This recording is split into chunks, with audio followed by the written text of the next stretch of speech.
Les gastrites chroniques. Donc en fait, les objectifs, c'est les différents chapitres du cours, la définition, la classification, les causes, comment faire le diagnostic, c'est-à-dire les différents tests de diagnostic d'Helicobacter pylori, le chapitre clinique et endoscopie, les complications, donc l'affiliation gastrite chronique, atrophique, cancer, nous allons voir ça dans les complications, les formes cliniques et enfin le traitement. Que vous soyez en train de préparer vos examens ou simplement curieux de comprendre cette pathologie, restez avec nous jusqu'à la fin parce que d'ici quelques minutes, vous aurez tout ce que vous devez savoir sur les gastrites chroniques de A à Z.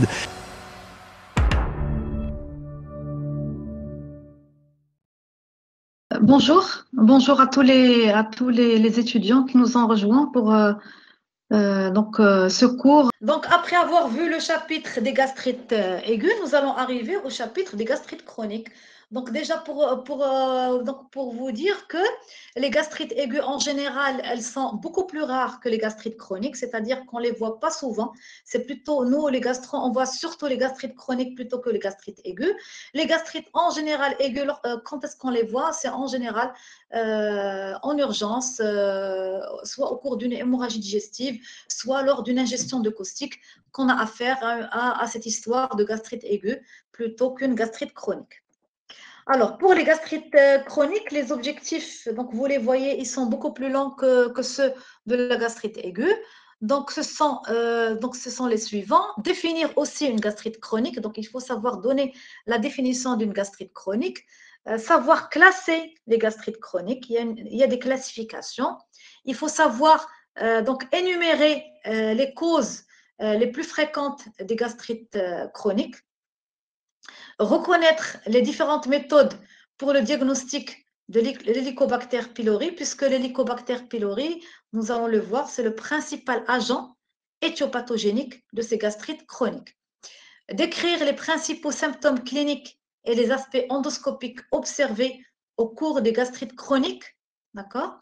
Décrire leurs complications et reconnaître la filiation gastrite chronique atrophique cancer. C'est une filiation qui est très importante puisque la gastrite chronique, elle peut évoluer vers l'atrophie et cette atrophie, elle peut évoluer par une filiation que nous allons voir vers un cancer de l'estomac.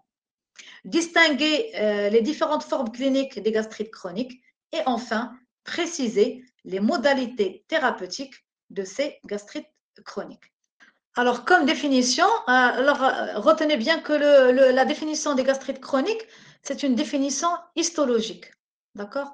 C'est un état inflammatoire chronique. Donc, il y a une inflammation chronique de la muqueuse gastrique qui est associée à des altérations épithéliales qui peuvent évoluer vers l'atrophie. Alors, on distingue différents stades. Il y a différents stades de la gastrite chronique. Et la gastrite chronique, sa gravité, c'est qu'elle peut évoluer vers la dysplasie. Donc, la dysplasie, c'est l'étape pré-cancer. Donc, la gastrite chronique, elle peut évoluer soit en l'absence de traitement, soit malgré le traitement, lorsqu'elle arrive à un stade de non-retour que nous allons voir ensemble, elle peut évoluer vers la dysplasie. Alors, les étiologies essentielles de la gastrite chronique, c'est l'Helicobacter pylori essentiellement, et secondo, le reflux de bile, c'est-à-dire le reflux biliaire.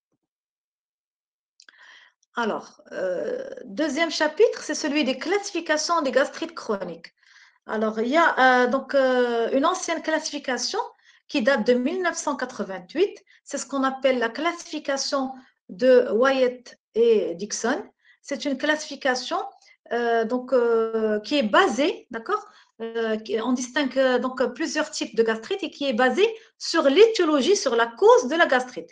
Alors, premièrement, la gastrite type A, ce qu'on appelle type A, donc c'est auto-immune. Donc, type A, auto-immune, d'accord, c'est une gastrite chronique auto-immune.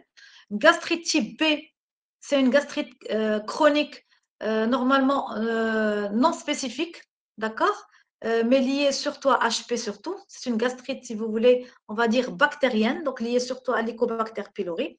Gastrite type C, donc c'est une gastrite chronique chimique. Donc, en général, chimique, c'est le reflux de bile qui va donner ce type de gastrite chimique. Et enfin, il y a les gastrites, un certain nombre de gastrites spécifiques. Ça peut être soit une gastrite granulomateuse, d'accord? Et c'est un granulome donc épithélio-gigantocellulaire avec ou sans nécrose caseuse. Donc, tout dépend de l'étiologie. Ça peut être soit secondaire à une tuberculose. Et dans ce cas, nous allons avoir, c'est-à-dire pour avoir une preuve certaine qu'il s'agit bel et bien d'une gastrite granulomateuse tuberculeuse, qui a de la nécrose. Ça peut être une gastrite chronique lymphocytaire. Ça peut être aussi une gastrite chronique éosinophile. Alors, vous avez déjà entendu ce terme d'éosinophile. Donc, j'avais parlé au cours du cours sur le reflux d'une œsophagite éosinophile. Donc, sachez que l'éosinophilie peut toucher aussi donc la muqueuse gastrique. Et il y a aussi les gastrites hypertrophiques qui sont secondaires à des causes. Alors, deuxième classification, c'est ce qu'on appelle la classification de Sidney. Donc, c'est une classification qui est plus récente. Elle date de 1990 et qui prend en compte plusieurs items que je ne vais pas détailler puisque c'est une classification qui est un petit peu spécialisée, que ce soit pour le gastro-entérologue ou pour l'anapathe. Donc, je ne vais citer que les items sur lesquels est basée cette classification. Donc, c'est l'examen clinique, c'est l'examen endoscopique, c'est-à-dire les résultats de l'examen clinique, les résultats de l'examen endoscopique, les résultats de l'examen histologique et l'évolution aussi de la gastrite chronique. Et tout ça, donc tous ces items, donc ils ont un certain nombre de scores et en fonction de ce score, nous pouvons faire cette classification de Sidney. Alors, retenez uniquement pour l'examen histologique que ils cherchent et objectivent, y a-t-il ou pas l'activité, ils vont grader cette activité, est-elle légère, est-elle modérée, est-elle sévère, par des croix, d'accord? Une croix, c'est légère, deux croix, c'est modéré. Par exemple, trois croix, c'est sévère.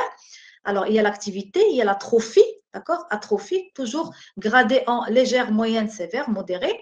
Il y a aussi rechercher, y a-t-il ou pas une métaplasie intestinale, est-elle étendue, est-elle focale? Le siège de cette métaplasie, le siège est-il phendique, est-il antral? Y a-t-il ou pas une dysplasie? S'il y a une dysplasie, est-elle de bas grade, est-elle de haut grade? Aussi le siège, fundus, entre, d'accord? Et en dernier, voilà, y a-t-il ou pas un cancer? Alors, sur le plan épidémiologique, les gastrites chroniques, elles touchent 30 à 50% de la population générale, c'est-à-dire que pratiquement la moitié de la population générale, quelle que soit l'origine, quelle que soit l'origine, quel que soit le pays d'origine, le patient, la population est touchée par cette gastrite chronique. Donc, pour dire que c'est une pathologie qui est assez fréquente. Alors, la fréquence augmente avec l'âge. Elle est supérieure à 50% pour les patients qui sont âgés au-delà de 50 ans. Et leur fréquence, elle varie aussi selon le type. Donc, la fréquence, elle varie avec l'âge et elle varie avec le type. Alors, le type B, qu'on a dit, lié à l'Helicobacter pylori essentiellement, se voit dans 80% des cas, d'accord?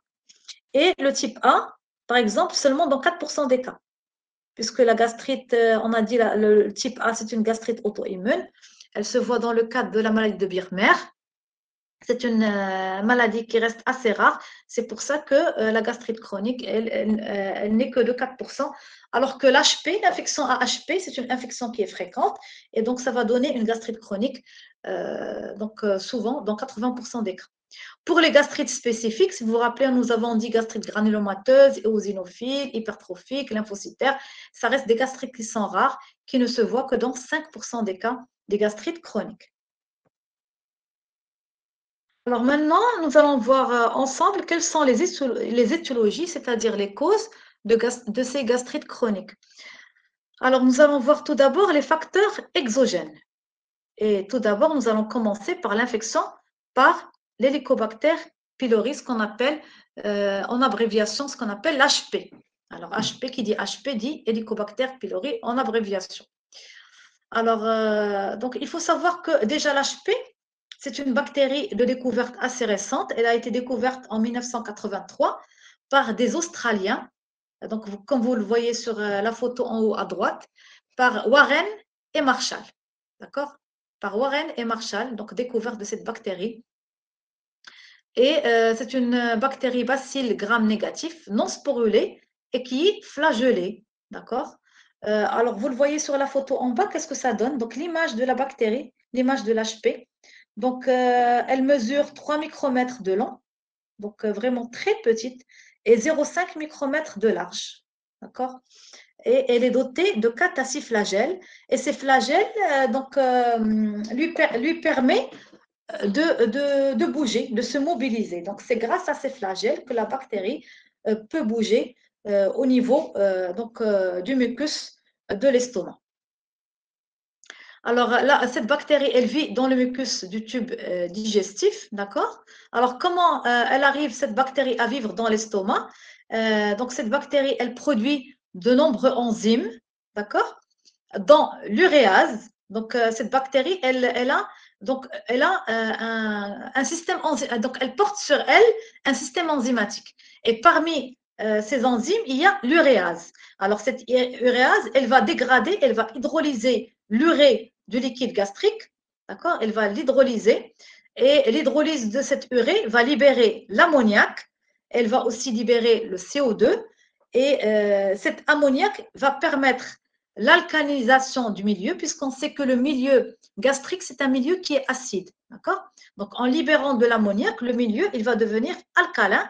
Et quand ce milieu va devenir alcalin, ça va permettre la protection, la survie de cette bactérie, sa protection, et elle va rester dans l'estomac, survivre dans l'estomac et entraîner au départ une inflammation aiguë, aussi par la sécrétion d'autres enzymes qui sont cytotoxiques, c'est-à-dire qui sont toxiques pour les cellules épithéliales de l'estomac, vont entraîner une inflammation aiguë et par la suite, ça va entraîner un état inflammatoire chronique active, c'est ce qu'on appelle la gastrite chronique active en cas de persistance. C'est-à-dire que au stade de gastrite aiguë, donc si vous vous rappelez, nous avons dit que la gastrite aiguë, elle peut être asymptomatique. Vous vous rappelez, c'est vrai que c'est rare, mais elle peut être asymptomatique. Donc, à ce stade, nous ne pouvons pas savoir qui y a ou pas de l'HP. Et donc, avec le temps, ça va évoluer en l'absence d'éradication de cet HP vers un état de gastrite chronique active. Et la découverte de cette bactérie par Warren et Marshall en 1983 leur a valu un prix Nobel. Donc, ils ont reçu un prix Nobel en 2005. Alors, ceci, c'est une diapo pour vous permettre de comprendre comment survit HP dans l'estomac. Donc, il survit grâce à son activité uréase. Donc, sur la photo à gauche, donc, vous voyez les cellules, les cellules gastriques, donc, avec le mucus. Donc, le liquide gastrique, il est acide, il a un pH A2, donc A2, et le pH de la muqueuse gastrique, il est de 4, d'accord? Et donc, l'hélicobacter pylori, grâce à ses flagelles, il va se mobiliser, il va aller vers les cellules épithéliales de la muqueuse gastrique, d'accord? Et grâce à l'uréase, il va hydrolyser l'urée, d'accord? Et libérer des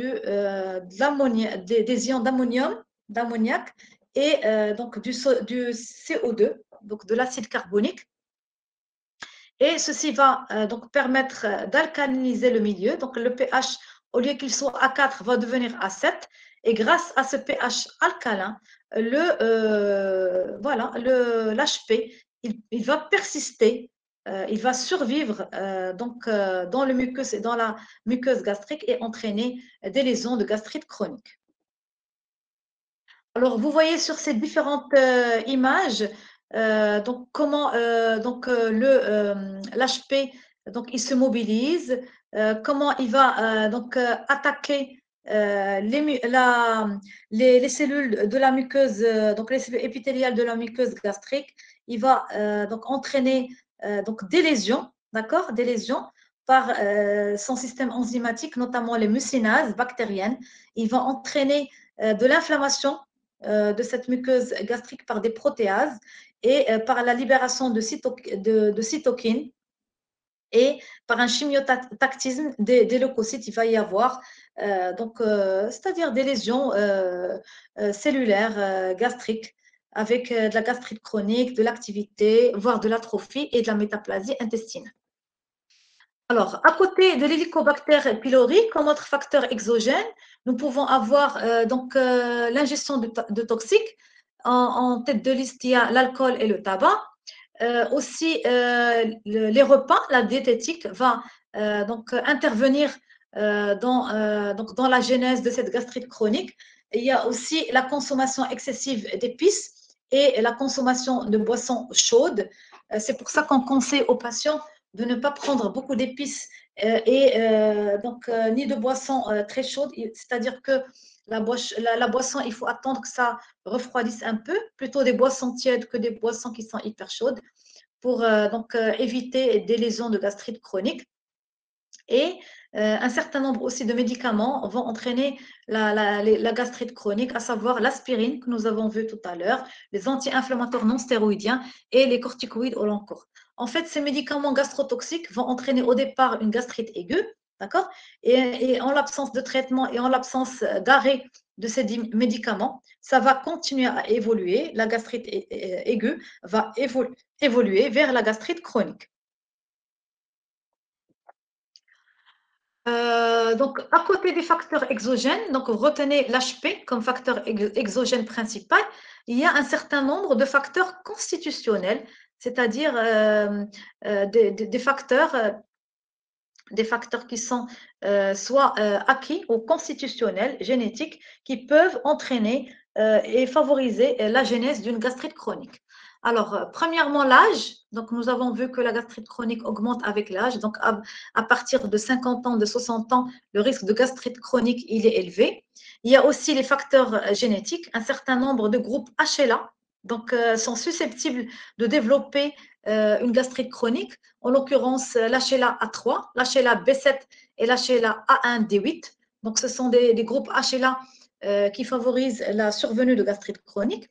Il y a l'auto-immunité. Donc, nous avons vu que la maladie de Birmers va entraîner une gastrite chronique type A. Il y a certaines maladies de système où la gastrite chronique elle est beaucoup plus fréquente, comme la dermatite herpétiforme, qui est une dermatose bulleuse. Je ne sais pas si vous l'avez vu lors de vos stages en dermato ou pas, ou vous en avez entendu parler dans les cours de dermato, qui accompagne le plus souvent la maladie cœliaque. Donc, nous pouvons la voir surtout chez les enfants qui ont une maladie cœliaque. Ils peuvent avoir une atteinte cutanée à type qui va se manifester sous forme de petites lésions herpétiques comme l'herpès. C'est pour ça qu'on dit herpétique, herpétiforme, dermatite herpétiforme. Il y a aussi le vitiligo, qui est auto-immun. Il y a aussi la sclérodermie. Il y a aussi la polyarthrite rhumatoïde. Et enfin, le lupus érythématodisséminé, qui sont des maladies de système qui peuvent entraîner fréquemment une gastrite chronique. Il y a un certain nombre de causes intragastriques. Alors, la stase gastrique prolongée, quelle que soit la cause, par exemple, en cas de sténose du pylore, que ce soit secondaire à une tumeur ou secondaire à un ulcère, un ulcère compliqué de sténose, ça va entraîner l'absence de vidange gastrique et une stase gastrique faite de liquide et de résidus alimentaires qui, de manière prolongée à la longue, va entraîner un état inflammatoire chronique, une gastrite chronique. Il y a aussi le reflux duodéno-gastrique, c'est-à-dire le reflux biliaire, aussi peut entraîner un état de gastrite chronique, puisque c'est-à-dire la bile, donc les sels biliaires, ils sont gastrotoxiques, ils vont donner une gastrite chronique chimique, type C. Alors maintenant, nous allons voir comment faire le diagnostic de l'infection à Helicobacter pylori. Et ce chapitre, il est vraiment très important, que ce soit pour l'examen, que ce soit pour vous, futurs médecins généralistes. d'accord? Puisque l'infection AHP, en fait, c'est un sujet qui est toujours d'actualité, même si la bactérie a été découverte en 1983, ça reste toujours un sujet d'actualité en termes de diagnostic, en termes aussi de traitement. Et il y a pas mal de spécialistes, si on veut, et même les médecins généralistes qui peuvent soit faire le diagnostic ou traiter cette infection Helicobacter pylori. Alors, donc il y a deux types de tests. Il y a les tests invasifs, il y a les tests non invasifs. Pour les tests invasifs, sachez que les tests invasifs sous-entend qu'il y a des biopsies, qu'il faut faire des biopsies endoscopiques sous fibroscopie, et il faut faire des biopsies entrales et des biopsies fundiques. Alors, comment on fait les biopsies? Le nombre de biopsies, il est bien codifié et recommandé. Les biopsies entrales, elles doivent être en nombre de 3.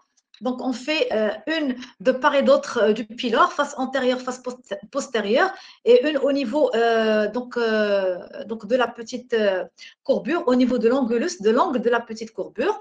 Pour ce qui est des biopsies fundiques, elles sont faites en nombre de 2, c'est suffisant. Donc, pour l'antre, c'est 3 et le fundus, c'est 2. Fundique, une au niveau de la face antérieure, une au niveau de la face postérieure, au niveau des plis du fundus. Et donc, avec ces biopsies, nous pouvons faire, si vous voulez, 4 types d'examens.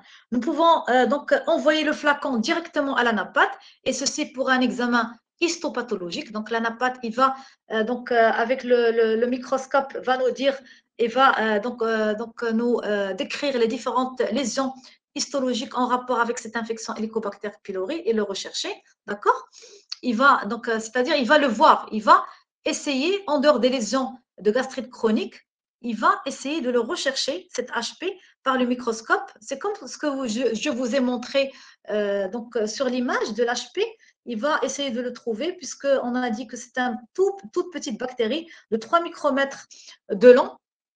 Donc, il va essayer de le chercher par son microscope, d'accord? On peut faire le test rapide à l'uréase. Ceci se fait sur les biopsies en salle de fibroscopie. C'est une technique qui est facile, d'accord? Et dans la lecture, elle est rapide, c'est-à-dire on a le résultat immédiat, mais cela nécessite, si vous voulez, un matériel, ça nécessite un réactif à base d'uréase. On va mettre les biopsies sur ce réactif, on va attendre un petit peu et voir si la coloration, elle change. Et si cette coloration, elle change, en fonction de ce changement de coloration, nous pouvons dire s'il y a de l'HP ou s'il n'y a pas d'HP. Alors, aussi sur les biopsies entrales et fundiques, nous pouvons faire la culture de l'Helicobacter pylori avec un antibiogramme pour voir, pour étudier la sensibilité de l'Helicobacter pylori à un certain nombre d'antibiotiques que nous allons voir. Et enfin, nous pouvons réaliser ce qu'on appelle la PCR, c'est-à-dire Polymerase Chain Reaction. C'est un terme en anglais, PCR, pour étudier les résistances, d'éventuelles résistances de l'Helicobacter pylori à un certain nombre d'antibiotiques aussi que nous allons voir par la suite. Donc voilà pour les tests invasifs sur les biopsies, d'accord, gastriques, entrales et fundiques, sous fibroscopie. Alors, pour 4 buts, soit pour étude anapathe, soit pour test rapide à l'uréase, soit pour culture, soit pour PCR. Alors, deuxième type de test, ce sont les tests, ce qu'on appelle non-invasifs, c'est-à-dire on ne va pas faire appel aux biopsies, mais on va faire appel à des tests non-invasifs que nous allons voir. Il y a 3 types de tests à notre disposition. Il y a le test respiratoire à l'urée marqué au carbone 13.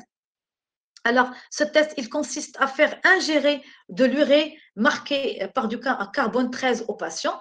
D'accord? Le patient, il est à jeun. Donc, il va ingérer cette urée marquée au carbone 13 et on va mesurer, donc par une application, mesurer l'activité dans l'air expiré de carbone 13. Donc, son air expiré, on va mesurer cette activité qui va résulter de la dégradation de l'urée par l'uréase de l'HP. C'est-à-dire que s'il y a de l'HP, ça sous-entend qu'il y a de l'uréase et on va avoir une dégradation de l'urée et ceci témoigne qu'il y a dans l'air expiré de l'HP. Alors, autre examen non invasif, c'est la sérologie. Donc, on va faire au patient un prélèvement de sang et on va essayer de détecter par technique ELISA les anticorps anti-HP qui sont de type IgG.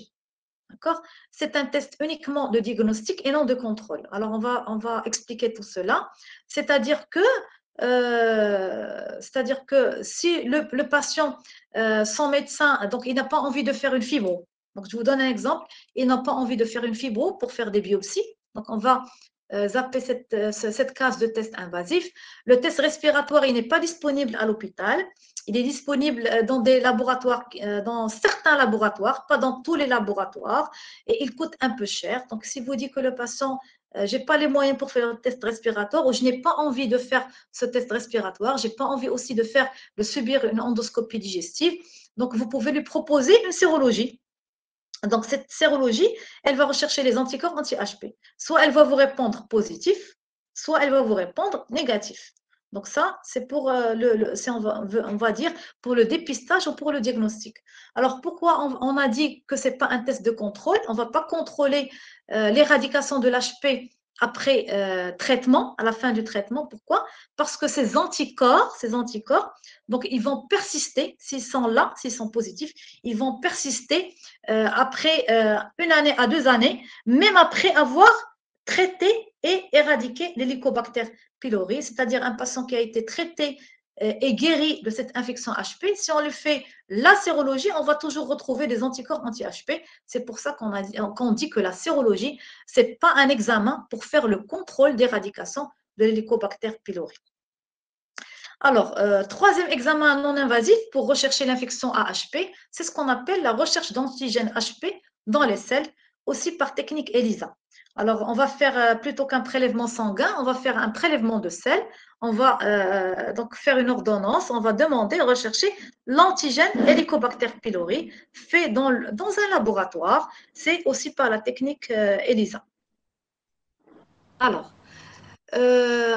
autre précision, c'est que pour la recherche directe de l'HP, c'est-à-dire recherche directe de l'infection de la bactérie, elle peut se faire soit par les biopsies. Pourquoi? Parce qu'on va voir la bactérie, donc recherche directe, soit par le test respiratoire, par la dégradation de l'urée, et on sait qu'il y a de l'uréase, on sait qu'il y a de l'HP, soit par l'antigène dans les selles, d'accord? Alors que la sérologie, elle va rechercher de manière indirecte l'Helicobacter pylori. Pourquoi? Parce qu'on va rechercher les anticorps. Donc, de manière indirecte, la sérologie va rechercher l'Helicobacter pylori. Alors, cette diapo, c'est pour uniquement vous montrer et pour vous résumer quels sont les différents tests pour faire le diagnostic de l'Helicobacter pylori. Donc, il y a les tests non invasifs, donc soit le test respiratoire à l'urée marquée au carbone 13, soit la sérologie, d'accord, qui va rechercher les anticorps anti-HP, soit dans les selles, on va demander la recherche de l'antigène de l'Helicobacter pylori. Donc, à côté des tests non invasifs, je répète les tests invasifs qui se font par les biopsies entre aléphindiques sous endoscopie. Donc, nous allons demander par ces biopsies soit de faire un examen histologique, donc envoyer un APAT, soit de faire en salle d'endoscopie un test rapide à l'uréase. Donc, en tout cas, le test rapide à l'uréase, il n'est pas disponible dans tous les centres ou dans toutes les salles d'endoscopie. En tout cas, chez nous, il n'est pas disponible. Et en fait, c'est un test rapide à l'uréase qui a été développé initialement avant qu'il y ait le développement de la recherche d'antigènes dans les selles ou avant qu'il y ait la technique de culture de la PCR et de la sérologie. Donc, il y avait uniquement au départ l'examen histologique, le test rapide à l'uréase, et par la suite, il y a eu l'apparition de tests respiratoires. Et bien sûr, ces dernières années, il y a eu le développement de la culture, de la PCR, de la sérologie et de la recherche d'antigènes dans les selles. Voilà. Alors, après avoir vu quelles sont les différentes méthodes pour faire le diagnostic d'une infection à Helicobacter pylori, nous allons voir maintenant le tableau clinique d'une gastrite chronique. Alors, premièrement, le plus souvent, cette gastrite chronique, elle est asymptomatique ou de découverte fortuite. C'est-à-dire que le patient, il n'a aucun symptôme, d'accord? Il n'a aucun symptôme. Donc, par conséquent, il ne va pas consulter. Donc, il ne va pas consulter, il ne va pas bénéficier d'une endoscopie avec biopsie. Ou, le plus souvent, donc, on va découvrir de manière fortuite lors d'une endoscopie, donc demandée pour une autre raison, par exemple, demander, je ne sais pas moi, dans le cadre d'un bilan d'un birmer, de maladie cœliaque ou autre, on va faire l'endoscopie, on va voir des lésions de gastrite chronique que nous allons voir par la suite et nous allons faire des biopsies. De toutes les manières, lorsqu'on fait une endoscopie et lorsqu'on trouve des lésions, toujours faire des biopsies. On ne peut pas trouver des lésions et sortir, ne pas faire de biopsie et dire aux patients allez faire un test respiratoire ou allez faire une sérologie à la recherche d'HP, alors que nous étions à l'intérieur du malade en train de faire un examen invasif, la fibroscopie. Donc, toujours lorsqu'on fait une fibroscopie, il faut faire des biopsies. Alors, deuxièmement, cliniquement, le patient peut se plaindre de douleurs de type gastrite, c'est-à-dire des douleurs en rapport avec un état inflammatoire chronique. Ça va se présenter sous forme d'épigastralgie. Il va vous dire j'ai des douleurs au niveau de la région épigastrique et on va chercher les caractères de cette douleur. Donc, ce sont des douleurs en général et typiquement à type de brûlure. Elles sont peu irradiantes, c'est-à-dire elles sont localisées au niveau de l'estomac. Elles sont d'intensité variable. Elles sont le plus souvent postprandiales, c'est-à-dire lorsque le malade il est à jeun, voilà, on va dire facteur calmant le jeûn. Lorsque le malade il est à jeun pendant Ramadan ou lorsqu'il est à jeun, il se sent très bien. Mais après le repas ou après la rupture du jeûne, il a ces douleurs épigastriques à type de brûlure.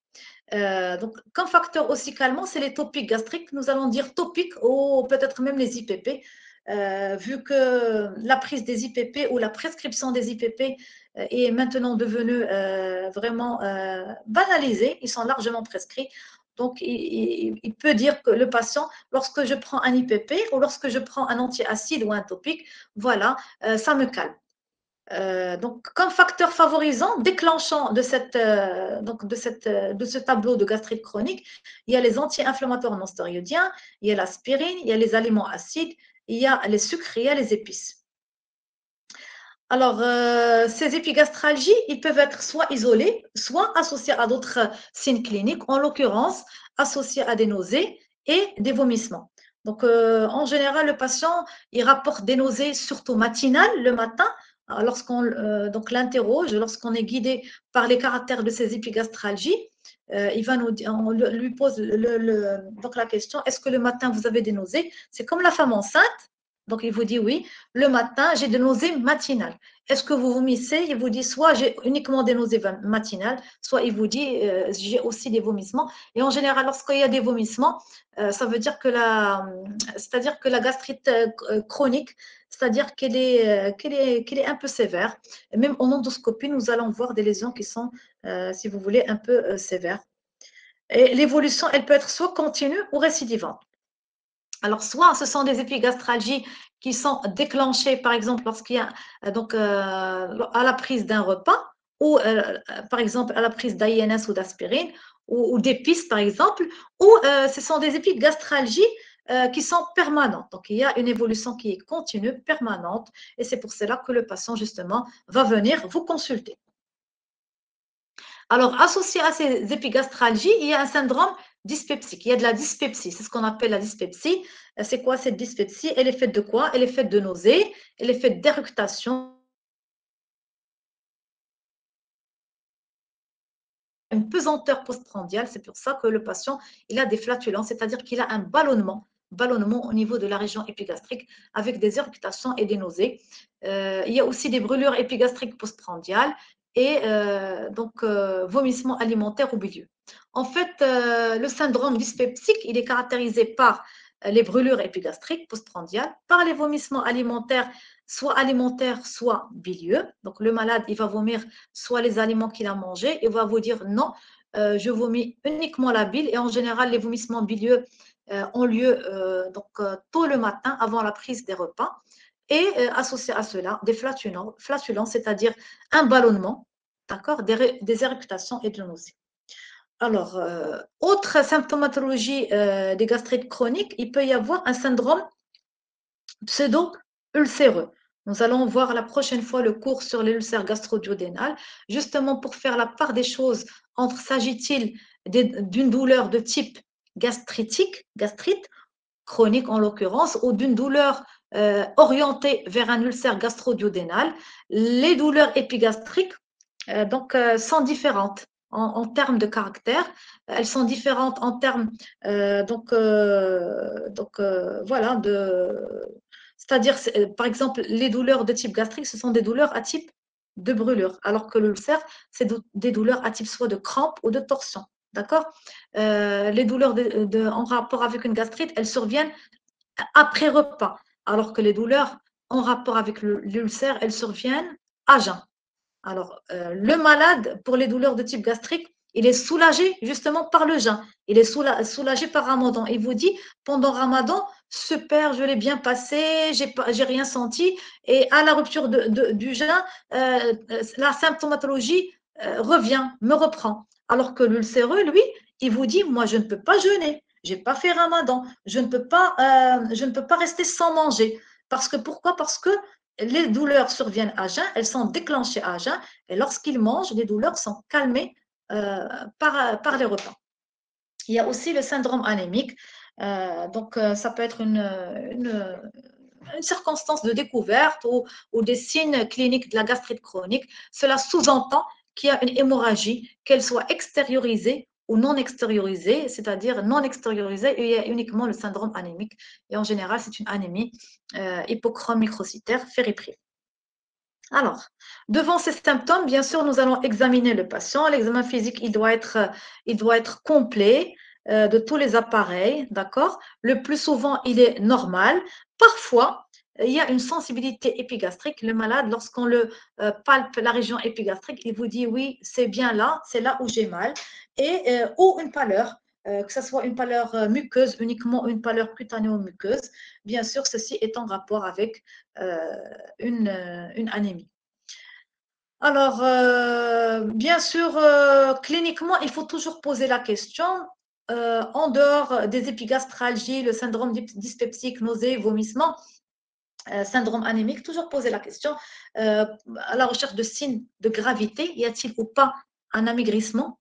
Ça fait partie de l'interrogatoire. Y a-t-il ou pas une altération de l'état général? Y a-t-il ou pas anorexie? Y a-t-il ou pas asthénie? Et aussi, hémorragie digestive extériorisée. C'est toujours, en fait, c'est un interrogatoire typique pour tout ce qui est estomac. Donc, recherchez toujours à côté de ces signes cliniques l'altération de l'état général, donc une hémorragie digestive, hématémèse ou méléna. Pourquoi? Parce que à l'interrogatoire, on ne peut pas savoir si on a affaire à une simple gastrite chronique, si on a affaire à une ulcère ou carrément si on a affaire à un cancer de l'estomac. Et bien sûr, seule l'endoscopie digestive haute, c'est elle qui va donc nous dire de quoi s'agit-il en objectivant les lésions de la muqueuse gastrique. Alors justement, on arrive aux aspects endoscopiques des gastrites chroniques. Bien sûr, les aspects endoscopiques sont obtenus par la réalisation d'une endoscopie digestive haute, c'est-à-dire une fibroscopie œsogastro-duodénale. Alors, cette endoscopie, elle va permettre de préciser la topographie des lésions, d'accord? Parce que les lésions, elles peuvent être soit diffuses, les lésions de gastrite chronique, c'est-à-dire touchant tout l'estomac, les différentes parties de l'estomac. C'est ce qu'on appelle pangastrite, c'est-à-dire toute la muqueuse de l'estomac est touchée. Soit les lésions peuvent siéger uniquement de l'antre, et on parle dans ce cas d'une gastrite antrale, soit elle peut toucher uniquement le fundus, et on parle de gastrite fundique. D'ailleurs, quand on donne le compte rendu d'endoscopie, il faut toujours préciser cette topographie des lésions. Et bien sûr, lorsqu'on fait des biopsies, si vous voulez aider l'anapathe et lui dire aussi le siège des lésions. Alors, à côté du siège, il faut décrire les lésions qu'on voit à l'endoscopie et faire des biopsies. Alors, ça peut être soit une gastrite érythémateuse, c'est-à-dire il y a uniquement de l'érythème. Érythème, ça veut dire rouge, couleur rouge, donc anomalie de couleur. Soit c'est une gastrite hémorragique, donc ça saigne. Soit c'est une gastrite hyperplasique, c'est-à-dire hypertrophie, il y a de gros plis. Soit c'est une gastrite érosive ulcérative, donc ça veut dire qu'il y a soit des érosions, soit des ulcérations. Des fois, on peut avoir les deux, érosion, ulcération. Soit c'est une gastrite atrophique, et dans ce cas, nous allons avoir comme un aspect, ce qu'on appelle aspect de fond d'œil, soit ce qu'on appelle, on a une gastrite nodulaire, il y a des petits nodules, d'accord, c'est une anomalie de relief, il y a des petits nodules sur la surface de la muqueuse gastrique, et c'est pour ça qu'on appelle On a donné le nom de gastrite nodulaire. Alors ici, je vous ai mis, comme tout à l'heure pour les gastrites aiguës, un aspect de différents aspects endoscopiques de gastrite chronique. Alors, bien sûr, lorsqu'on voit ces images, nous ne pouvons pas dire que c'est une gastrite chronique, puisque nous avons dit que la définition, c'est une définition histologique. Nous, les endoscopistes gastro, nous allons décrire les lésions, donner le siège des lésions, faire des biopsies, envoyer tout ça à l'anapathe, et c'est l'anapathe qui nous dit gastrite chronique, d'accord? Soit il va nous dire gastrite aiguë, soit il va nous dire gastrite chronique, et il va nous dire, bien sûr, y a-t-il ou pas d'Helicobacter pylori, chose qui est très importante. Alors, nous allons commencer par les images endoscopiques d'en haut. Donc, complètement à gauche, nous avons un aspect de gastrite hémorragique. Donc, vous voyez, c'est comme des pétéchies. Elle est purpurique pétéchiale hémorragique. D'accord? Photo en haut toujours du milieu, nous allons, donc vous voyez sur les flèches, il y a des érosions, il y a des ulcérations. C'est une gastrite érosive ulcérative. Ça peut être soit secondaire à l'Helicobacter pylori, soit à l'INS. Donc, toujours poser la question avant de faire l'endoscopie ou après avoir trouvé ces lésions, est-ce que le patient il est sous anti-inflammatoire non stéroïdien? Alors, donc photo à droite en haut, ce qu'on appelle une gastrite érythémateuse. Donc, en fait, c'est une gastrite érythémato-blanchâtre, puisqu'on voit des zones d'érythème et des zones de muqueuse normale. C'est ce qu'on appelle gastrite érythémateuse ou gastrite érythémato-blanchâtre. C'est aussi un aspect de gastrite chronique. Alors, sur les photos endoscopiques d'en bas, donc à gauche, vous voyez l'anomalie de relief. Donc, il y a un espèce de multiples nodules sur la muqueuse. C'est d'où le terme de gastrite nodulaire. En général, lorsqu'on voit cet aspect, on dit il y a de l'Helicobacter pylori. Parce que les INS, ils ne donnent pas cet aspect. L'INS, elle donne plutôt soit une gastrite hémorragique, soit une gastrite érosive et ulcérative. Alors, sur la photo du milieu en bas, nous voyons un aspect, ce qu'on appelle de gastrite atrophique, c'est-à-dire nous voyons les vaisseaux. Nous voyons les vaisseaux sont visibles. Vous voyez, les vaisseaux sont visibles donc, à travers la muqueuse. Pourquoi? Parce qu'il y a une atrophie. Quand on dit atrophie, ça veut dire que la hauteur des glandes ou des cryptes de l'estomac, elle a diminué. Et c'est ce qu'on a décrit. La gastrite atrophique, c'est l'aspect enfant 2. Et bien sûr, l'image complètement à droite, c'est la gastrite érosive, puisqu'il y a de multiples érosions.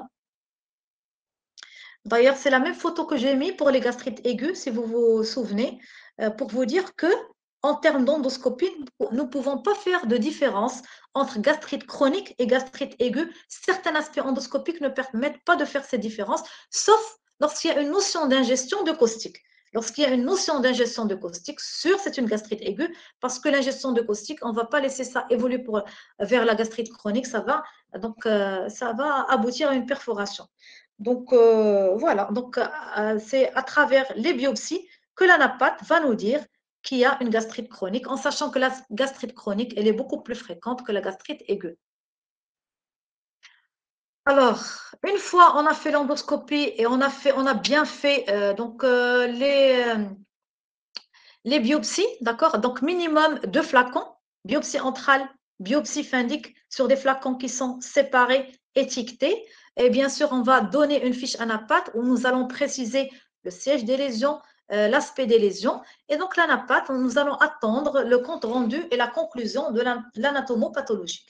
Pathologiste. Alors, l'anapathe, il va objectiver un certain nombre de lésions.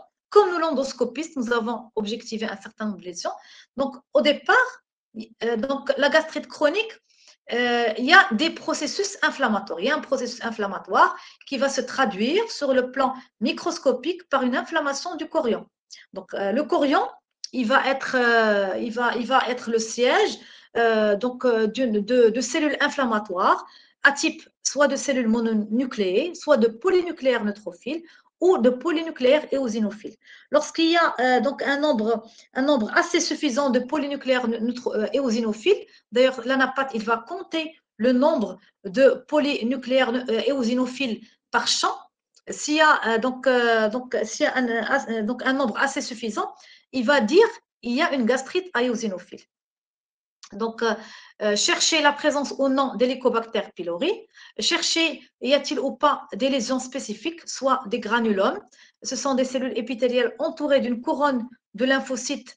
C'est ce qu'on appelle la gastrite granulomateuse. Et bien sûr, chercher y a-t-il ou pas du caséum associé dans le cadre d'une tuberculose, éventuelle tuberculose gastrique. Donc, aussi, rechercher les lymphocytes intra-épithéliaux et les compter. Et si les lymphocytes sont nombreux par champ, l'anapathe va conclure qu'il s'agit d'une gastrite lymphocytaire et c'est une gastrite qui est chronique spécifique. Alors, à côté des processus inflammatoires, il y a des lésions de l'épithélium de surface et des cryptes. Alors, ces lésions, elles sont inconstantes et peuvent accompagner l'inflammation du chorion. Donc, ce sont des lésions qui peuvent ne pas se voir et elles vont accompagner ce processus inflammatoire du chorion. Et enfin, l'atrophie des glandes. Donc, l'atrophie des glandes est définie par donc, la réduction de l'épaisseur de la muqueuse et l'atrophie gastrique, elle correspond au stade terminal de la gastrite chronique. Donc, en fait, sur le plan anapathe, donc les lésions qui sont constantes, c'est les lésions inflammatoires, l'inflammation du chorion, l'HP donc positif ou négatif, rechercher le granulome et rechercher les lymphocytes intraépithéliaux. Pour ce qui est des lésions de l'épithélium de surface et des cryptes, elles sont inconstantes, d'accord? Et pour l'atrophie des glandes, elle est donc c'est-à-dire c'est un stade d'évolution de la gastrite chronique. Alors, si la gastrite chronique donc évolue, elle peut donc évoluer vers l'atrophie des glandes.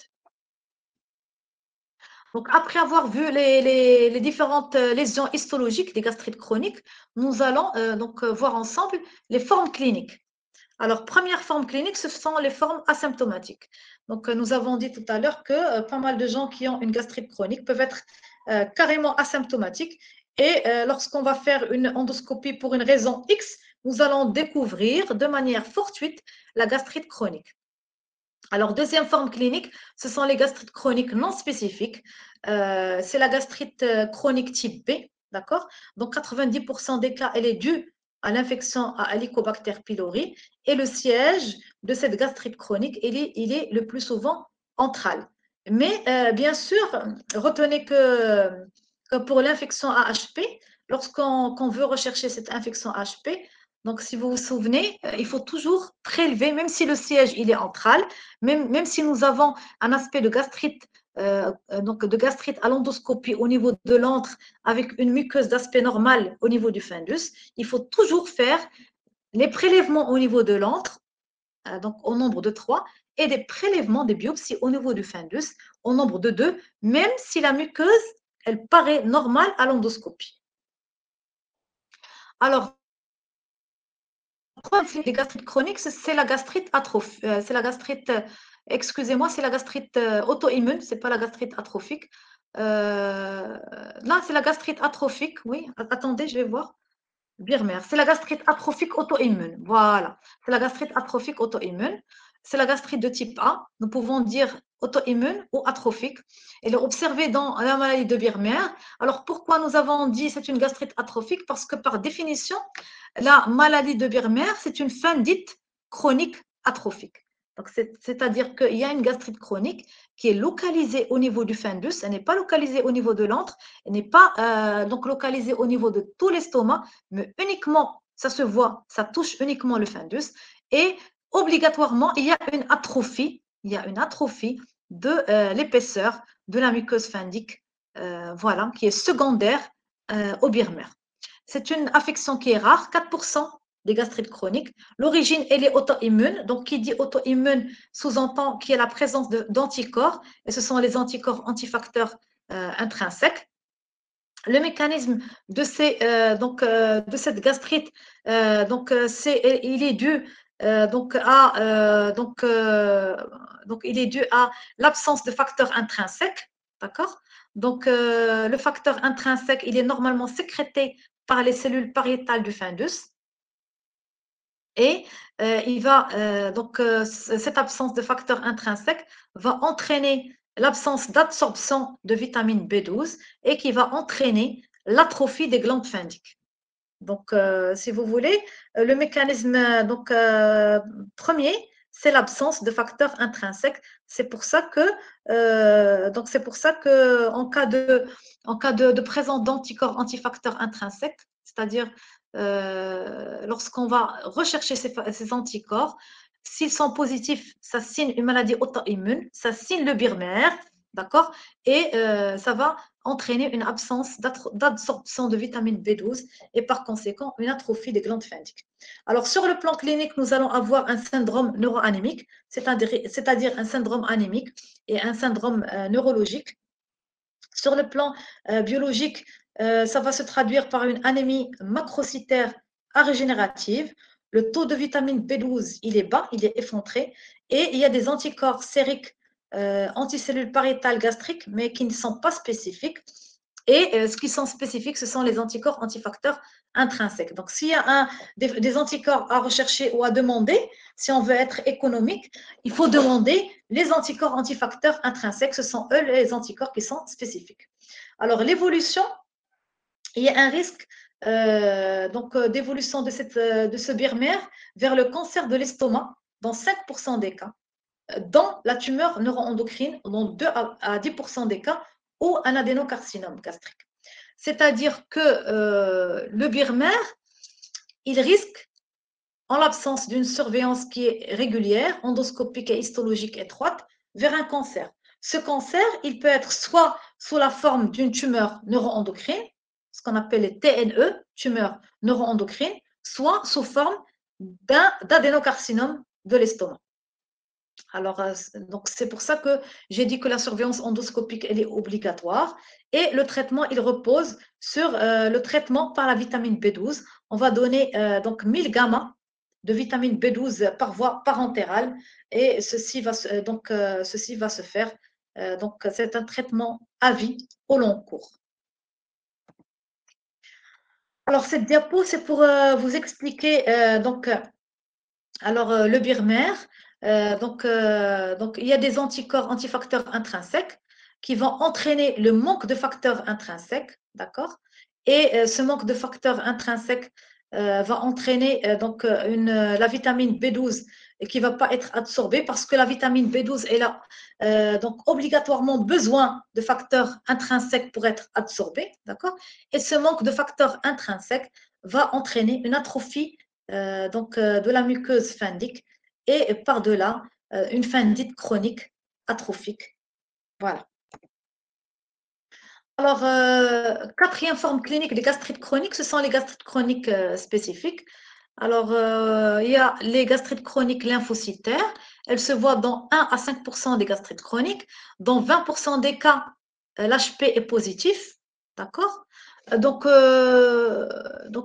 pour que vous, c'est-à-dire captez bien, l'HP, l'Helicobacter pylori, il peut être responsable soit d'une gastrite type B, non spécifique, d'accord?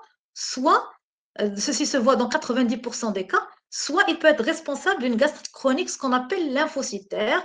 Alors, nous allons voir pourquoi on va l'appeler lymphocytaire. Donc, ceci se voit dans 20% des cas. Alors, en endoscopie, il y a un aspect de gastrite varioliforme comme la variole, ou un aspect de gastrite nodulaire, comme vous voyez sur la photo endoscopique. L'évolution, elle est variable, d'accord, selon la cause, puisque en dehors de l'HP, il y a d'autres causes. Et le traitement, il va se faire par IPP avec ou sans traitement de l'Helicobacter pylori. Si l'HP il est positif, on va donner un traitement d'éradication de l'Helicobacter pylori. Et si le traitement il est négatif, on va mettre le patient sous IPP et on va faire une recherche d'autres causes de gastrite chronique lymphocytaire. Alors, pourquoi je ne l'ai pas mis sur ce paragraphe, pourquoi on a dit lymphocytaire?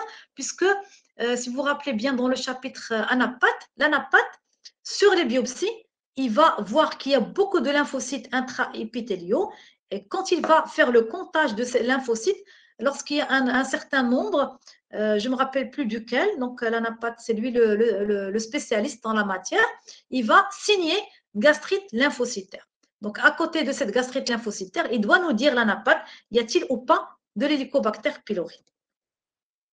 Alors, deuxième type de gastrite chronique spécifique, ce sont les gastrites chroniques granulomateuses. C'est une entité qui reste rare, mais de causes diverses, c'est-à-dire toutes les maladies qui donnent des granulomes ailleurs, d'accord, que ce soit au niveau du foie, que ce soit au niveau du tube digestif, toutes les maladies granulomateuses peuvent se localiser au niveau de l'estomac et donner une gastrite chronique granulomateuse. Alors, en tête de file, il y a la tuberculose, tout ce qui est infection bactérienne, la tuberculose, la syphilis.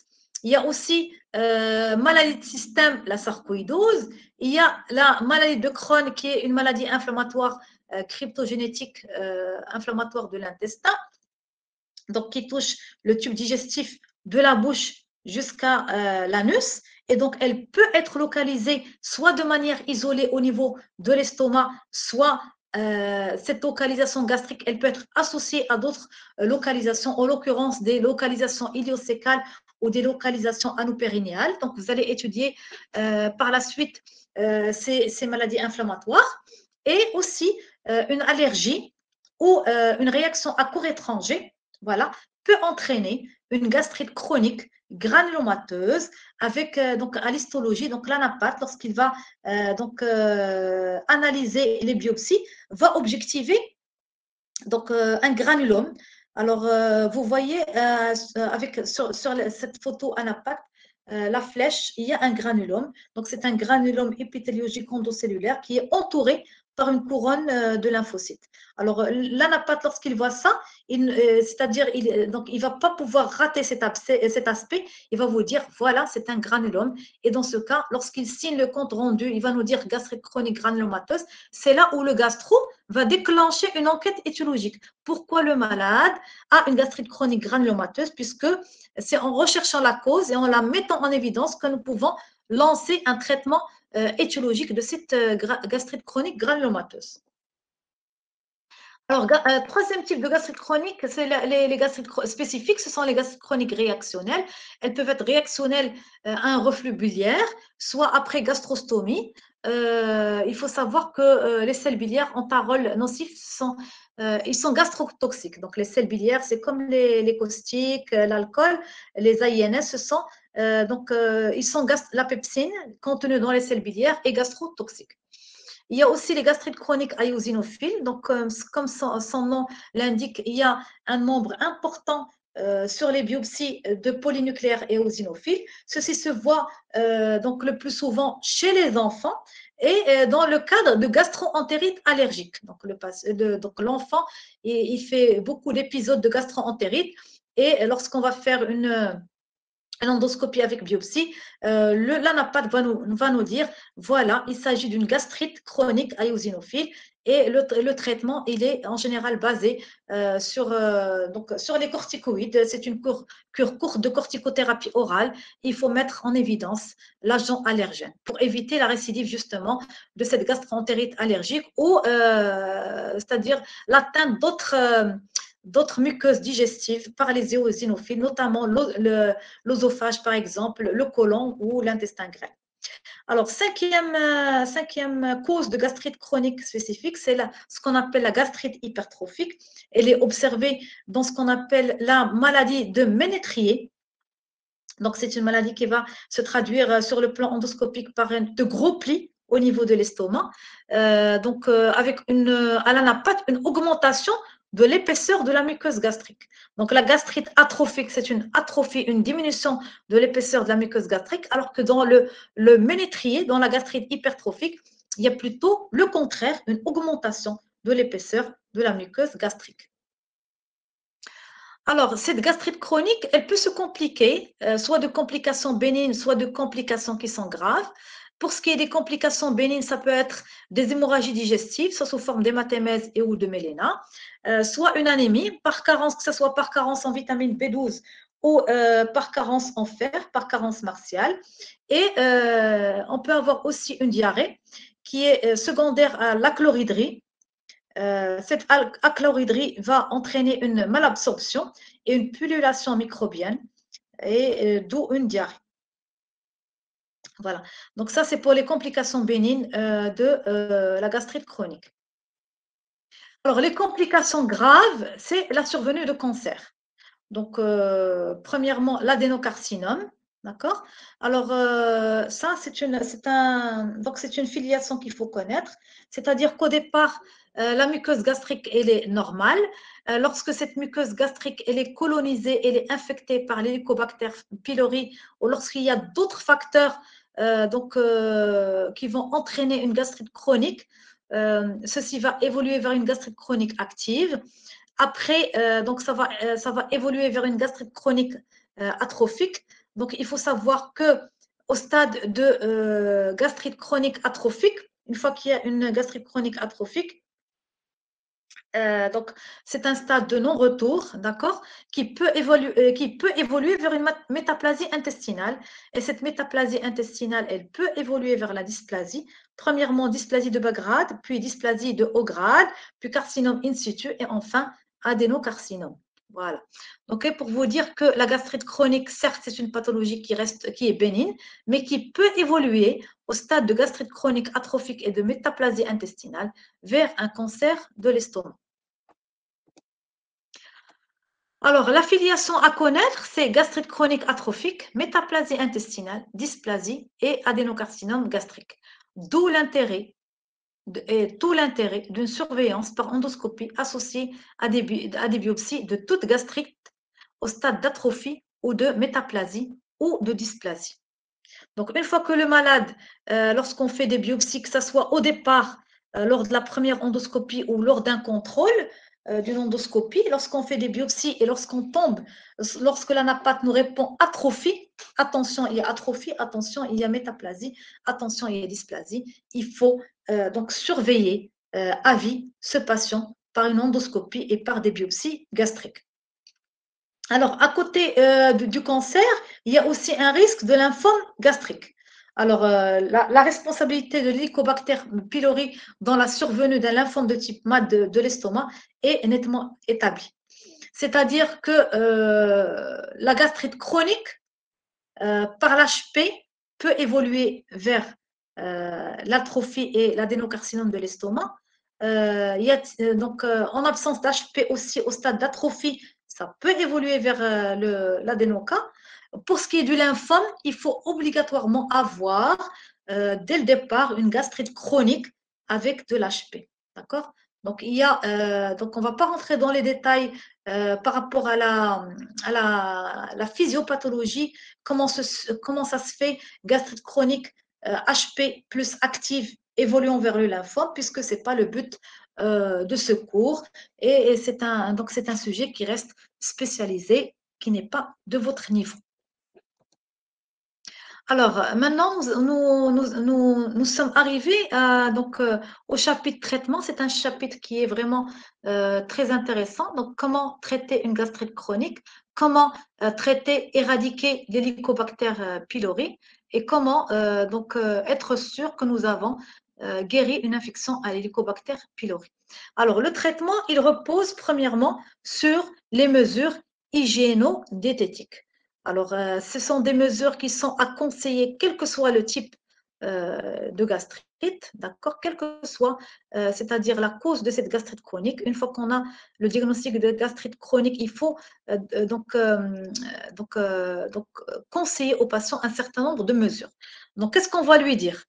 Arrêter la consommation d'alcool et ou tabac. Donc, si le patient fume, si le patient boit de l'alcool, on va lui dire il faut arrêter obligatoirement cette consommation de gastrotoxiques qui sont responsables de cette gastrite chronique.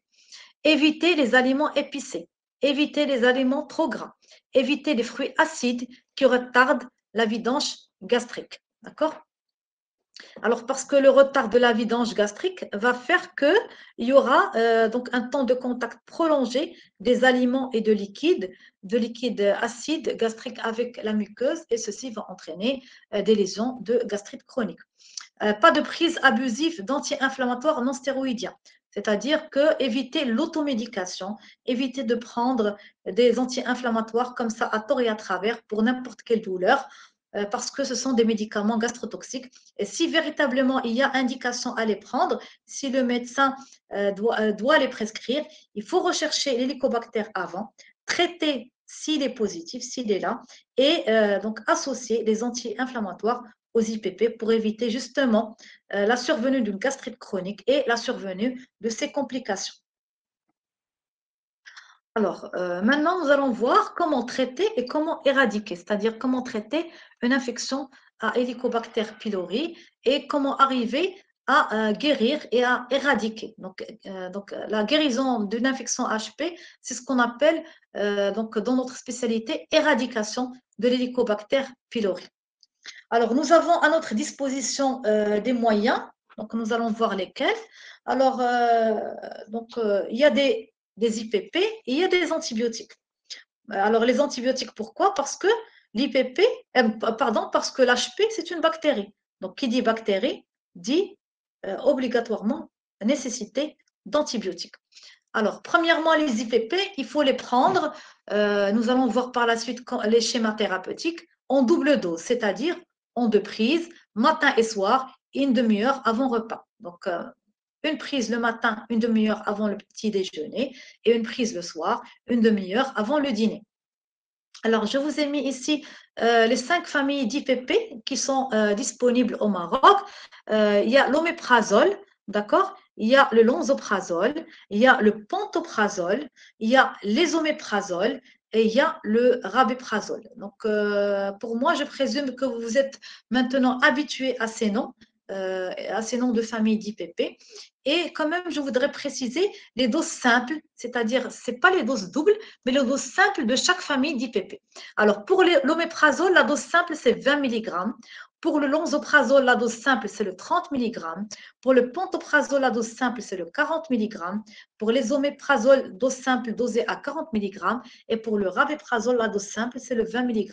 C'est-à-dire, lorsqu'on va faire une ordonnance quand il y a une infection à Helicobacter pylori, lorsqu'on va mettre premièrement IPP, on va donner double dose matin et soir, c'est-à-dire dose simple matin et soir. Par exemple, si on prescrit oméprazole, ça sera 20 mg matin, 20 mg le soir. D'accord? Si on met par exemple esoméprazole, ça va être 40 mg matin, 40 mg le soir. Si on prend par exemple lansoprazole, ça va être 30 mg matin, 30 mg le soir. D'accord? Alors, associé aux IPP, d'accord, de manière, c'est-à-dire en même temps, l'antibiotique, et c'est une prise matin et soir après repas. Donc, il ne faut pas prendre les antibiotiques à jeun avant repas, mais plutôt après repas. Alors, il y a un certain nombre d'antibiotiques. Il y a l'amoxicilline, donc qu'on donne à raison d'1 gramme matin et soir. Il y a la clarithromycine qui est un macrolide qu'on donne à raison de 500 mg matin et soir. Il y a le métronidazole qui est un imidazolé qu'on donne à raison de 500 mg matin et soir. Il y a la tétracycline qu'on donne à raison de 125 mg matin et soir. Il y a aussi, nous pouvons avoir recours au quinolone. Donc, il y a, pour ce qui est de la quinolone, il faut prescrire la lévofloxacine à raison de 500 mg x 2 matin et soir. Des fois, en 4e ligne, c'est-à-dire après 3 échecs et après culture au PCR, on peut donner la rifabutine, qui est de la rifampicine, à raison de 150 mg matin et soir. Et enfin, le bismuth, le sous-citrate de bismuth, que nous allons donner à raison de 140 mg. Donc, en fait, 140 mg, c'est 4 fois par jour. Alors, après avoir vu les moyens, donc il y a les IPP, les antibiotiques. Nous allons voir quels sont les schémas thérapeutiques qui sont recommandés actuellement, puisque j'ai dit que l'infection AHP, c'est un sujet, c'est un thème toujours d'actualité et il y a beaucoup d'avancées, il y a beaucoup de développement, il y a beaucoup de formation médicale continue, beaucoup de recommandations qui sortent au fur et à mesure. Et donc, les dernières directives, les dernières donc, recommandations, c'est ce que je vais mettre ici. D'accord? Donc, il y a donc, le schéma de la quadrithérapie concomitante qu'on donne pendant une durée de 14 jours. C'est-à-dire qu'on va donner un IPP. Pourquoi on dit quadrithérapie concomitante? Il y a l'IPP, il y a 3 antibiotiques associés, ce qui fait IPP plus 3 antibiotiques, ça donne 4 traitements en même temps qu'on va donner en même temps, matin et soir, pendant une durée de 14 jours. Donc, IPP, simple dose, matin et soir, avant repas, 30 minutes. Amoxicilline, 1 gramme, matin et soir. clarithromycine 500 mg matin et soir et métronidazole 500 mg matin et soir pendant 14 jours, donc pendant 2 semaines. Ceci, on le préconise en général en absence d'allergie à la pénicilline, d'accord, ou de prise antérieure de macrolides pour éviter les résistances, puisque en matière d'Helicobacter pylori, l'antibiotique qui donne le plus résistant, c'est la clarithromycine. C'est pour ça que toujours poser la question aux patients, est-ce que vous avez pris récemment un macrolide? Et s'il n'y a pas de prise récente de macrolide, on peut donner ce régime, ce schéma. Et s'il y a une prise antérieure, vaut mieux donner un autre schéma que nous allons voir par la suite.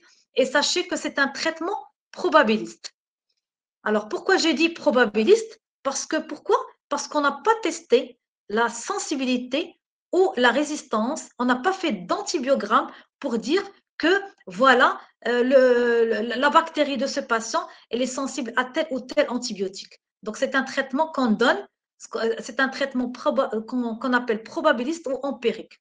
C'est comme l'antibiothérapie probabiliste, c'est la même chose, c'est-à-dire ce n'est pas un traitement orienté par un antibiogramme, c'est un traitement probabiliste et en général, l'IPP qui est recommandé dans ce schéma de quadrithérapie concomitante, c'est soit les oméprazoles ou le rabéprazole. Donc avec la quadrithérapie concomitante, il est conseillé l'IPP qu'on va donner simple dose x 2 matin et soir, c'est soit les oméprazoles qui est dosé à 40 mg, soit le rabéprazole qui est dosé à 20 mg.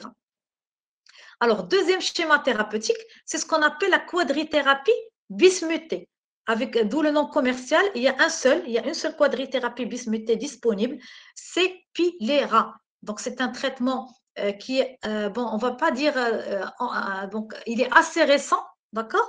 Mais il est vraiment récent par rapport au Maroc, puisque je pense qu'il y a à peu près, avec le début du confinement lié au Covid, le Pilera, il est rentré au Maroc. Mais malheureusement, comme c'est un produit qui est importé, dernièrement, il est en rupture de stock, il n'est pas disponible en pharmacie, malheureusement. Alors, cette quadrithérapie bismutée, il faut la donner pendant une durée de 10 jours. Alors, il faut donner un IPP, simple dose matin et soir. L'IPP recommandé, c'est l'oméprazole ici. Ce n'est pas les oméprazoles ou le rabéprazole ou le ponto ou le lansoprazole, mais plutôt d'après les différentes études qui ont été faites et qui ont fait sortir ces recommandations, il faut prescrire cette quadrithérapie bismutée avec de l'oméprazole. Alors, associé à Pilera. Donc, c'est quoi Pilera? Donc, une gélule de Pilera, elle est composée de quoi? Elle est composée de 3.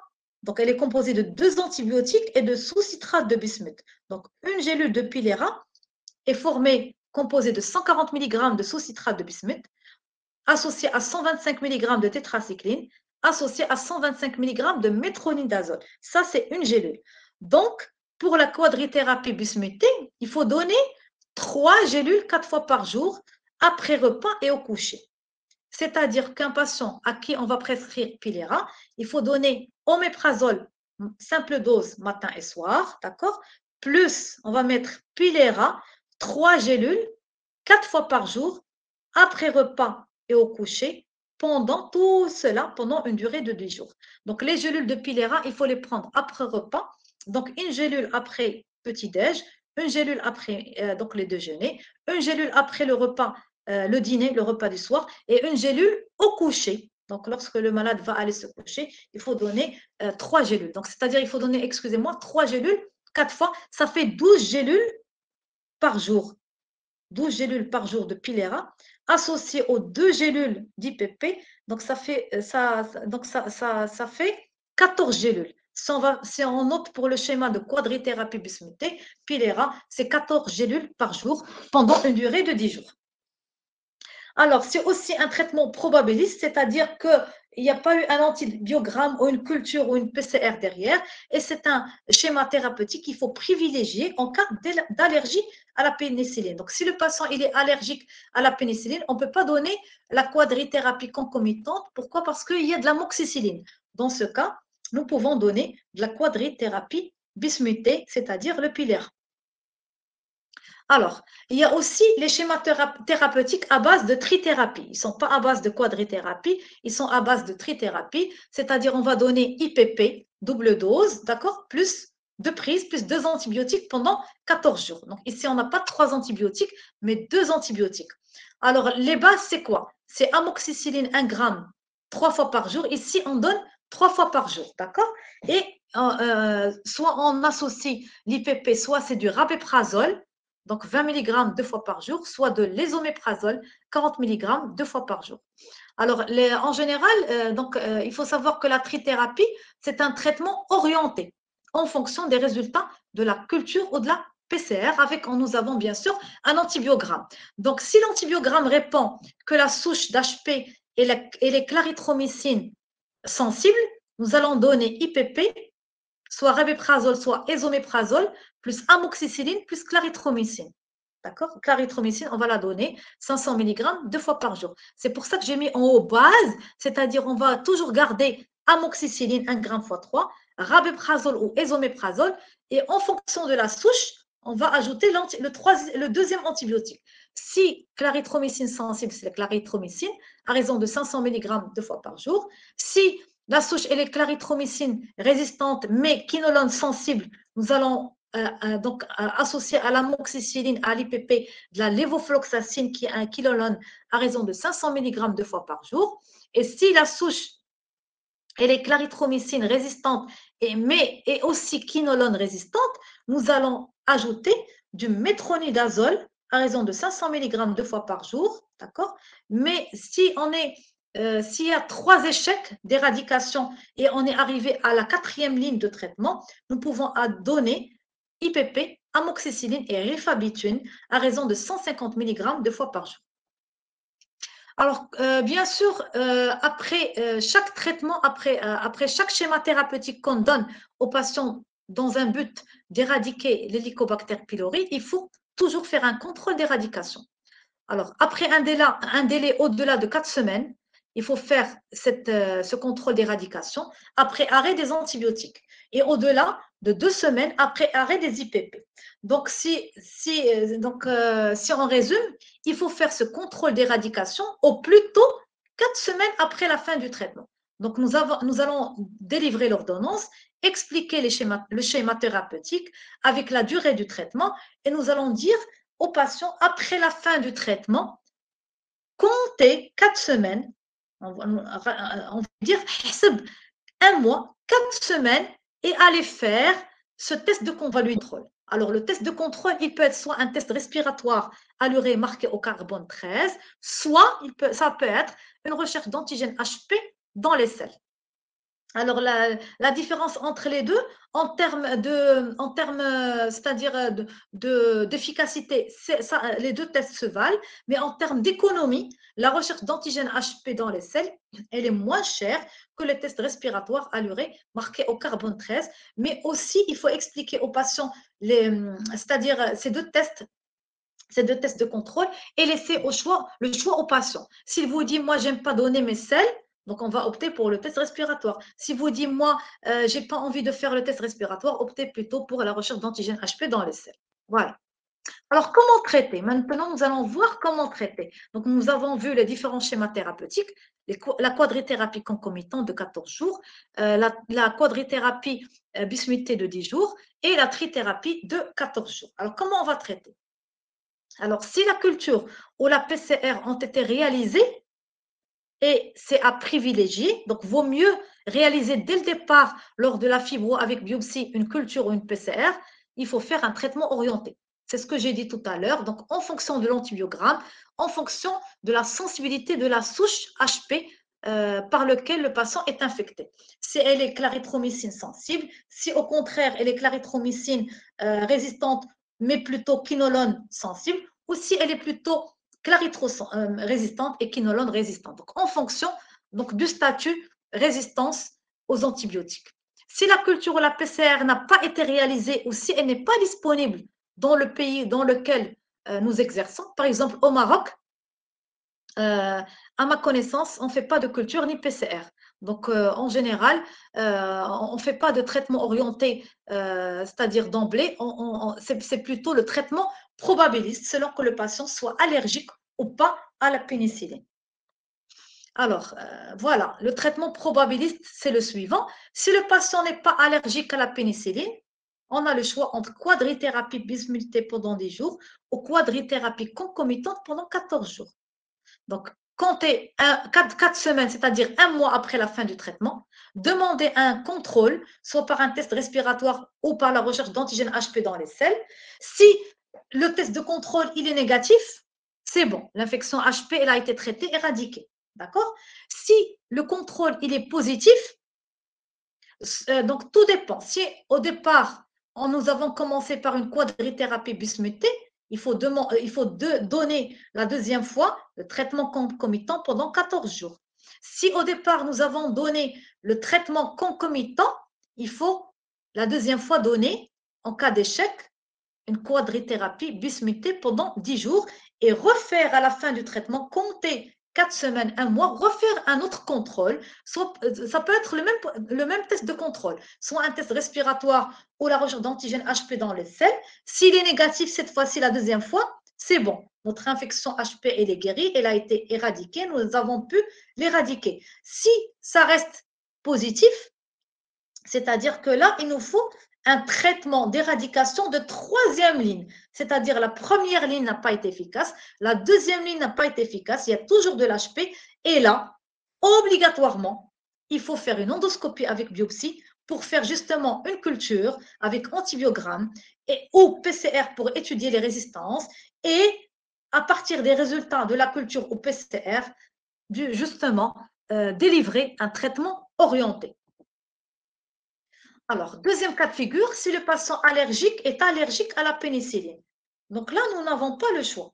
Première ligne de traitement, c'est la quadrithérapie bismutée pendant 10 jours. Faire un contrôle 4 semaines après fin de traitement, soit par un test respiratoire ou par la recherche d'antigènes HP dans les selles. Si le test est négatif, c'est bon, l'infection HP a été éradiquée. Si par contre, le test il est positif, là, nous n'avons pas le choix. Il faut faire une endoscopie avec biopsie parce que là, nous ne pouvons pas nous permettre de donner une quadrithérapie concomitante puisque le patient il est allergique à la pénicilline, allergique à l'amoxicilline. Il faut faire une endoscopie avec biopsie pour culture, pour faire une culture avec antibiogramme ou PCR pour étudier les résistances et à partir de là, en fonction des résultats, voilà, donc prescrire un traitement orienté. Alors voilà, j'arrive à la fin de ce cours. Donc j'espère que vous avez bien compris le cours sur les gastrites chroniques et les gastrites aiguës. Alors c'est une conclusion qui est commune aux deux cours.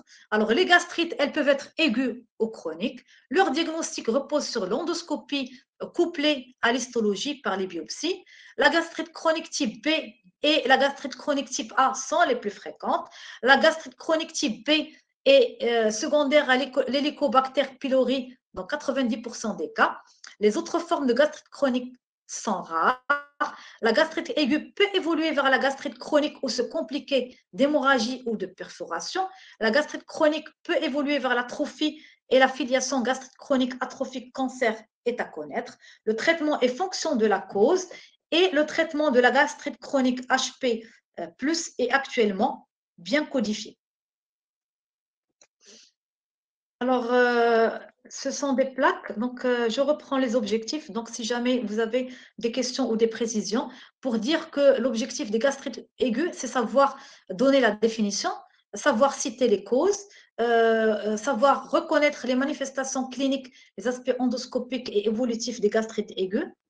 Pour ce qui est des gastrites chroniques, il faut donc savoir définir, classer, énumérer les causes les plus fréquentes, reconnaître les différentes méthodes pour le diagnostic de l'Helicobacter pylori, décrire les principaux symptômes cliniques et leur aspect endoscopique, décrire les complications des gastrites chroniques, reconnaître la filiation gastrite chronique atrophique cancer, distinguer leurs différentes formes cliniques et enfin préciser leurs modalités thérapeutiques. Donc voilà pour ce qui est du cours d'aujourd'hui sur les gastrites, d'accord, gastrite chronique et gastrite aiguë.